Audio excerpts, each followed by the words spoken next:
Welcome back. Patriotism. It inspires passionate debate and worn like a badge of honor, and with good reason, because it means love and devotion for one's country. Do you remember that line? It was part of an amazing video by WWE star John Cena 2 years ago. Love has no labels. To show love for our country, he said, remember, to love America is to love all Americans. Wow. You feeling the love, folks? From Sarah Huckabee Sanders being booted out of a restaurant, Maxine Waters calling for cabinet members to be confronted, to President Trump mocking anyone who disagrees with him, Democrat or Republican, and calling the press the enemy. It's the 4th of July. What better time to talk about patriotism than with State Senator Greg Steube and Susan Nylon? And the reason why I invited you both is because I can't think of two people with more opposing political views, but I don't remember either one of you ever making it personal with anybody else. And Greg, you know, you've seen last week with what happened with Sarah Huckabee Sanders, Secretary Nielsen, Pam Bondi. On the other hand, the president telling his crowd that the press is the enemy. And it kind of, the question is, does it give you pause in terms of where we are at in terms of our ability to debate the issues? It doesn't give me pause. It's just, it's sad that we've gotten to a point in our country where people, regardless of who they work for or their race, their color, their creed, their ethnicity, are being denied the ability to enjoy a dinner, which is one of the kind of sacrosanct things in America, is you want to go with family and enjoy a nice quiet dinner with each other, and booing them and charading them and forcing them to leave, or flat out denying them the ability to enjoy dinner at their restaurant. Susan? Yeah, I'd like to think I would support that, but in the same token, times are very different, and there's a lot of families right now that are sitting on the border, separated from their children, who aren't able to enjoy that as well. So I think we have to put everything in perspective, and yes, we are an extreme nation right now, but some would say this calls for extreme measures. All right, we have to take a quick break, and we will be back with more in just a moment. Welcome back. We are talking about patriotism in polarized times, and joining us for more are State Senator Greg Steube and Susan Nylon. And let's take a look first at something that Senator Steube was talking about, what happened earlier this week with Secretary Nielsen, the Secretary of Homeland Security, and also Florida Attorney General Pam Bondi.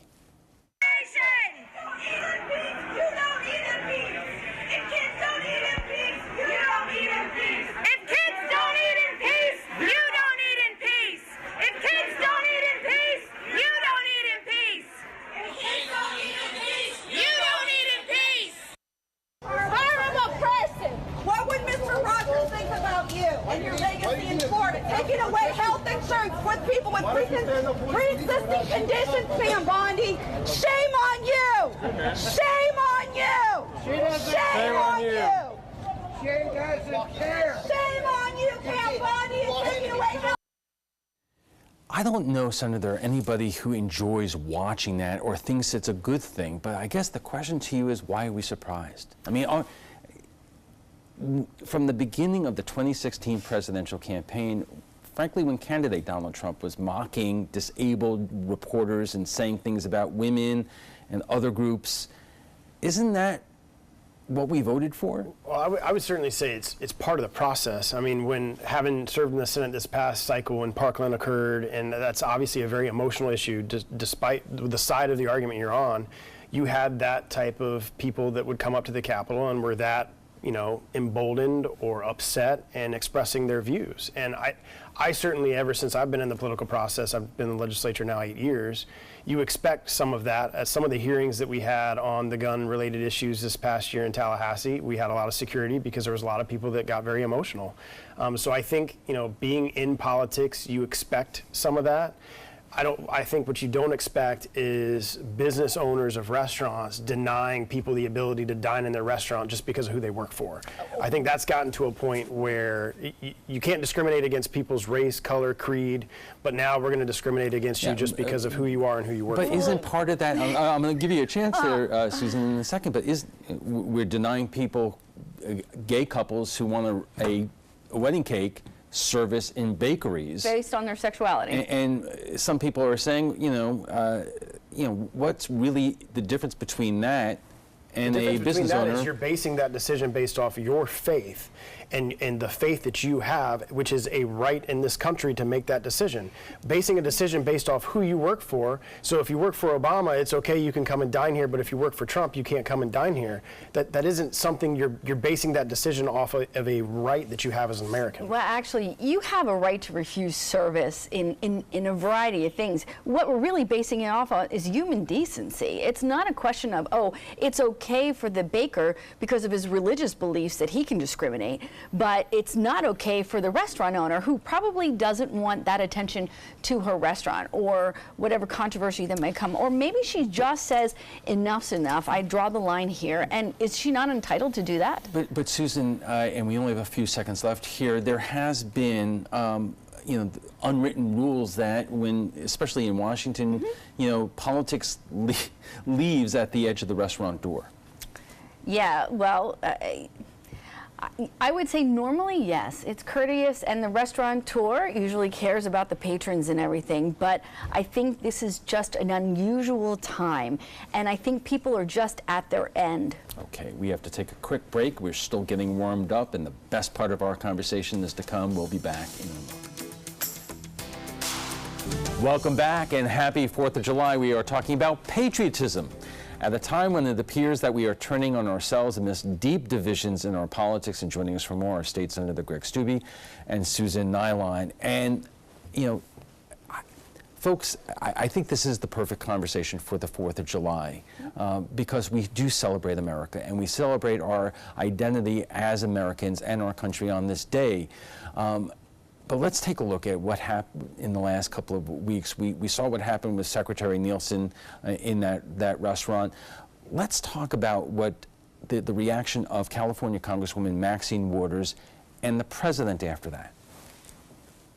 And if you see anybody from that cabinet in a restaurant, in a department store, at a gasoline station, you get out and you create a crowd. And you push back on them. And you tell them they're not welcome anymore, anywhere. They're only good at one thing. What's their term? Resist. It's the party of Maxine Waters. Do you believe her? No. This has become the party of Maxine Waters and Nancy Pelosi. That's who it is. Susan, Maxine Waters came under a lot of criticism for that, including by Nancy Pelosi, who says that she understands why people are so upset, but that is not the right way to go about it. Yeah, I think the change is not so much the public and their outcry or their protesting. It's the decorum of our elected officials. They're supposed to rise above the fray. It's understandable why the public, as frustrated as they are speaking out against the individual or the issue. But where we've never seen it before is the elected official that actually is behaving in the same vein as the public. And I would agree. I think it's what we talked about during the commercial break. There's an expectation of an elected official that is going to happen. You still need to have some kind of control over yourself and not engage in that way. Senator, will you admit this is not just a matter of Democrats behaving badly, but also, it starts with the top down. You just saw the president go after a member of Congress. Certainly he has said things about Democrats, Republicans, and Jimmy Fallon. I mean, we live in highly politicized times. Shouldn't the president himself be trying to tone it down, because this could get dangerous? Well, I mean, all he was doing from the clip I saw was calling out Congresswoman Maxine Waters for but you've her. heard the other things that he's. Well, yeah, but I think to have a congressman or woman basically telling anyone that they should be making it difficult for other elected officials or cabinet officials and ridicule them, and I mean, that's just completely uncalled for an elected official to be telling people that this is how you should be dealing with folks in the public, and certainly not patriotic during the time of what we're talking about here, and it is a polarizing time. But having elected officials basically telling telling individuals that they should be ridiculing people is not the appropriate thing. You know, I fought in the military, and I fought for people's rights to the First Amendment, and I respect that, even though I may not agree or disagree with what you're saying, but do it in a civilized, decorum way. Go to the public square, do what you want to do on social media, and express your position without personally attacking people in public. And on that note, right before the president called out Maxine Waters, he was quoted to us saying he'd like to punch a few protesters. So if you're going to call her out, you have to call the president out as well. There's no way that you can avoid or ignore his decorum from very early on, and I think that's the problem. It's okay to call out the other side, but when we don't self-reflect on our own behavior and our own party's behavior, it's a mockery of everything we're supposed to be talking about today. I'll let you respond to that. Well, I just don't agree. I mean, he got elected because he said what he said, and people believed that he was going to do what he said he was going to do, and he's done exactly what he said he's going to do. Is he not the typical politician that gets up and is very polished in his remarks? But I think a lot of the American public have responded very favorably to the fact that he says what's on his mind, he says what he wants to do, and he's gone and done it. But it's okay for him to do that, but not Maxine Waters? The president wasn't telling a bunch of people to go and ridicule people in public. No, he said he would like to punch a protester. Well, that's him and what he wants to do. It's not encouraging people to riot. Let's take a moment to show a little clip from John Cena in that video that I referenced at the top of the show, talking about Americans and patriotism. As Americans, after all, what's more American than freedom to celebrate the things that make us, us? I mean, it's stitched into the stars and stripes of this country, from the Constitution to Gettysburg, to our motto, E pluribus unum, from many, one. It's even in our country's name, the United States. This year, patriotism shouldn't just be about pride of country. It should be about love. Love beyond age, disability, sexuality, race, religion, and any other labels. Because the second any of us judge people based on those labels, we're not really being patriotic, are we? Whole thing, Senator, I get this feeling that whether you're a Republican or a Democrat, we are not looking at each other as Americans these days. If you read viewer comments, what you see on the campaign trail or at the Capitol, it's getting dangerous. Well, you're in a time where there's campaigns going on. It's highly political because you've got contested primaries going on. You're flowing into the midterm elections where, you know, both sides, Democrats and Republicans, are hoping to pick up some gains and protect some seats. So it's going to be, I mean, 2 years ago when I ran from the Senate, some of the things that I'm hearing and seeing aren't much different than what I saw 2 years ago. It's just the level of personalization that has occurred that wasn't occurring 2 years ago that I think is scary. And I hope that people feel free to express their views, but do it in a respectful way. Susan, if you could talk for a moment about whether all things are equal. I mean, I read our viewer comments every day, and I see people who still refer to President Obama as that Marxist from Kenya, and Democratic Marxists. On the other hand, if you read some of the comments about President Trump, making fun of everything from the color of his face to his hair, Republicans will say, well, you know, that's pretty darn disrespectful itself. You get it from all sides. And you don't just get it from Republicans and Democrats, you also get it from the independents as well. I mean, you just get it from people. I think that we've totally forgotten who we are, and I agree with that message, and I actually agree with some of the things that Senator Stubbe is saying, with the exception of that he draws the line at the president. However, you know, in my role as in the ACLU, dissension for us is patriotic. It's just the level of personal respect that is sometimes the issue. You know, Carl Bernstein, the reporter who broke Watergate, has been saying for the last year that we are in the middle of a cold civil war. That we are at the point that we have gotten to such extremes that we're not seeing each other as citizens, even though we may disagree about certain things. And that's dangerous, because what comes after the cold civil war? Are we going to see civil unrest in ways that we have not seen for a very long time? I don't think it's to that level of unrest. I think you've just gotten into a very polarizing time. I mean, I believe it was Charles Schumer that was asked, will you work with the president on an immigration compromise or an immigration plan? And he specifically said, and was quoted as saying, no, I want to focus on Trump. But it's the political bodies that are going back and forth with each other. Mitch McConnell said about Barack Obama when he became president. Well, I don't know what Mitch McConnell said, but what I'm saying is you don't have like civil unrest. You have two political sides that are trying to obviously shore up their bases in the oncoming of a midterm. You've got contested primaries going on, and that's the type of thing in a political spectrum that you're going to have. I mean, we've had this for years, at least in my adult lifetime. I've never kind of seen it like this. Oh, absolutely.